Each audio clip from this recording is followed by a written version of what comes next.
ñemewul dunde alxuraan boo sàgganul alxuraan dina la lakk ndax kiy dunde alxuraan ndax rus nit ñi wala ragal nit ñi du wax dëgg te waxu yàlla ku ko soppi wala nga transformé ka boo yeggee ci yàlla di nga xam ne yàlla du ko ñuy fawe bàyyi leen dunde alxuraan te ngeen dundal alxuraan di wax nit ñi li am li leen di gaañ ngeen wax leen ko li leen di sawe ngeen digal leen ko loolu mooy dundal alxuraan waaye bëgg lu neex nit ñi ba doo wax dëgg loolu mooy dunde alxuraan te ku fi moytuwul di dunde alxuraan dina la lakk xam-xam xamale boo demee Makka alxuraan bi dañ ko traduire à travers beaucoup de langues pour nit ñi xam exactement quel est le message divin d'Allah le Tout-Puissant bàyyi leen nëbbatu bi ak làqatu bi ak yiir yàlla yi on ne meurt qu'une seule fois bu fekkee wax dëgg moo tax may dee nan ma rey ndax dee ñépp koy def kenn du des ci kaw suuf bu fekkee wax dëgg mooy tax ñu tëj la prison kaw suuf di prison ba jara ragal mooy prison yàlla te ku fa dëgg pax moomu tàng na metti na yàgg na bàyyi leen di dunde alxuraan te ngeen dundal alxuraan ko xam dangay xamante pax mi ci sa kanam nga war a wax nit ñi moytul pax mi nga bàyyi ba dugal nit ñi ci pax mi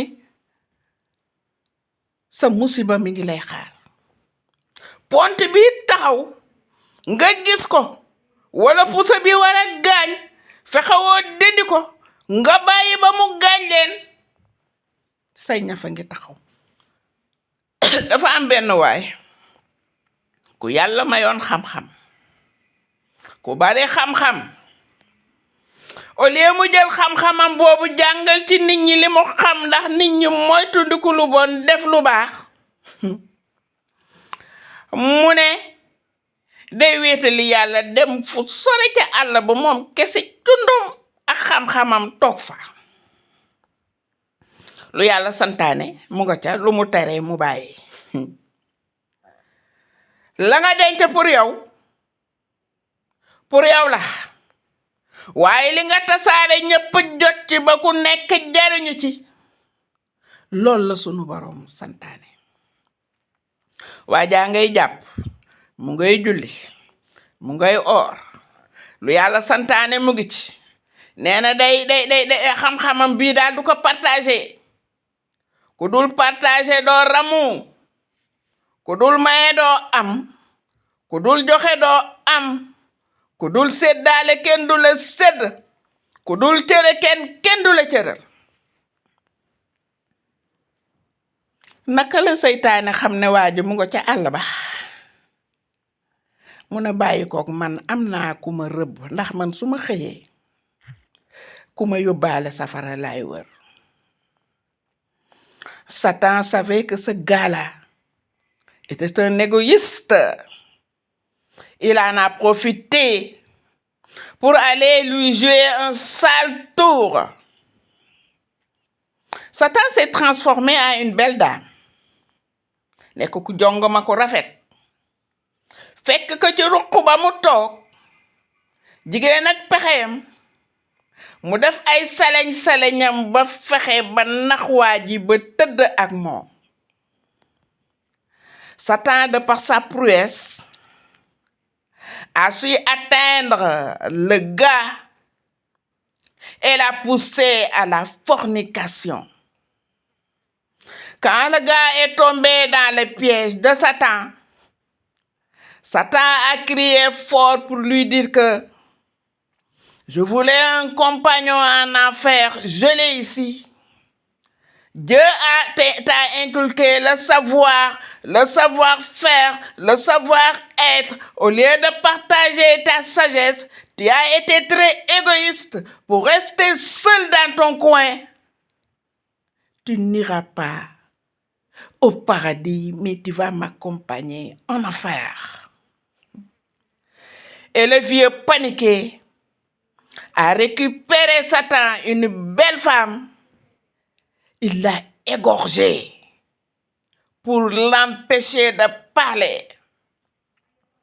Comme Satan menacé ne que maa ngi dem ca dëkk ba, je vais te vilipender. Xamal ne ki doon wax naan daa gëm yàlla daa ragal yàlla mooy na ak man. Waa ji na ko yóot rendi muy double péché. Non seulement il a forniqué, mais il a fini par égorger Satan. C'est parce que Dieu n'avait pas voulu de cet homme un paradin. Xam-xam, xamle. Boo gisee luy gaañ, waxal balaa ñuy gaañ. Boo gisee musiba, teelal alerté. Waaye man rek maa am, man rek maa xam, te li ma xam duma ko xamle. Man rek maa war a am, te su ma amul keneen du am. Man rek maa war a jekk, bu ma jekkul keneen du jekk. Man rek maa war a tedd, bu ma teddul keneen du tegg. C'est ça qu'on appelle l'égocentrisme. Un égocentrique n'a pas de place au paradis. Il faut savoir partager ce qui est bien et partager le mal à ce malheureux qui ignore la réalité des faits. J'apprécie WhatsApp. Pourquoi? À travers les réseaux sociaux, tu transmets ton message. YouTube, TikTok, Facebook te permet de transmettre le message divin d'Allah à qui de droit. Et c'est ça que le Tout-Puissant salue. Les gens n'ont plus le temps à cause de l'argent, source de tout mal. Mag ak rakk, xaalis. Ndey ak baay jote nañu, xaalis. Jëkkër ak jabar jote nañu, xaalis. Kër gi tas na, xaalis. Mbokk gi yàqu na, xaalis. Dëkkandoo yaa ngay reyante, xaalis. Ay xaalis. Satan est une femme. L'argent, c'est son sang. Et il est sur terre pour semer le désordre et la zizanie. Et quiconque tombe dans le piège de Satan purgera sa peine en enfer. Une personne de bon caractère doit savoir partager ce qui est bien et ce qui est mal, à qui de droit, pour que l'ignorant, l'innocent s'en profite. Il n'est jamais trop tard de se repentir. Xamul dañ koy xamal. Nous enseignants, nous sommes de petits prophètes parce que de génération en génération, on est en train de transmettre notre message à ces enfants, ces ignorants, qui, un de ces jours, vont grandir pour pouvoir servir loyalement et honnêtement le savoir-faire. Xam-xam dañ koy xamale. C'est ça le rôle de l'enseignant.